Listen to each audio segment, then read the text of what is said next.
တချို့လူတွေကအမိုက်ပုံးထဲကအမိုက်တစ်လုံးကိုထုတ်ယူရတာကို10မိနစ်စာအလုပ်လို့ထင်ကြပါတယ်။ကျွန်တော်အတွက်ကတော့ဒါဟာမဖြစ်နိုင်တဲ့လောက်ပါပဲ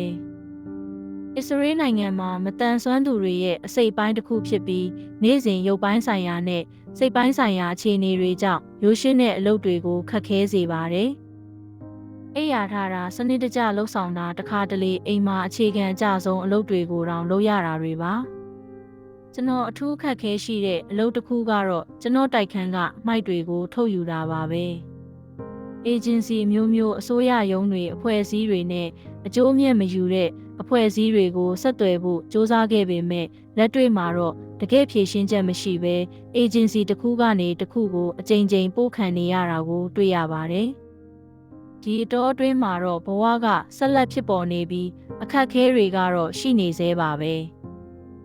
ကျွန်တော်ကမတန်ဆွမ်းပင်စင်နဲ့သာနေထိုင်တာကြောင့်ဒီလိုအခြေခံကိစ္စတွေကိုကူညီပေးဖို့ပုဂ္ဂလိကကုမ္ပဏီတစ်ခုကိုငွေပေးချေဖို့ရွေးချယ်ခွင့်မရှိပါဘူး။ဒီဗီဒီယိုကညှဉ်းညူဖို့ရည်ရွယ်တာမဟုတ်ပဲလက်တွေ့အခြေအနေကိုအလင်းပြဖို့ရည်ရွယ်တာပါ။မတန်ဆွမ်းသူတွေဟာတခြားသူတွေသတိမထားမိတဲ့နေ့စဉ်အခက်အခဲတွေကိုတယောက်တည်းရင်ဆိုင်နေရတဲ့လက်တွေ့အခြေအနေတစ်ခုပါ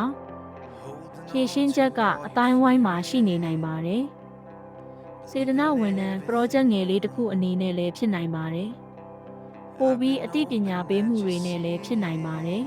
။တစုံတစ်ယောက်ကဖြည့်ရှင်းချက်တစ်ခုဥဆောင်မှုတစ်ခုဒါမှမဟုတ်ကူညီဖို့ဆန္ဒရှိတဲ့အိမ်ကြီးချင်းကောင်းတစ်ယောက်ကိုသိရင်ကျွန်တော်ကြားချင်ပါတယ်။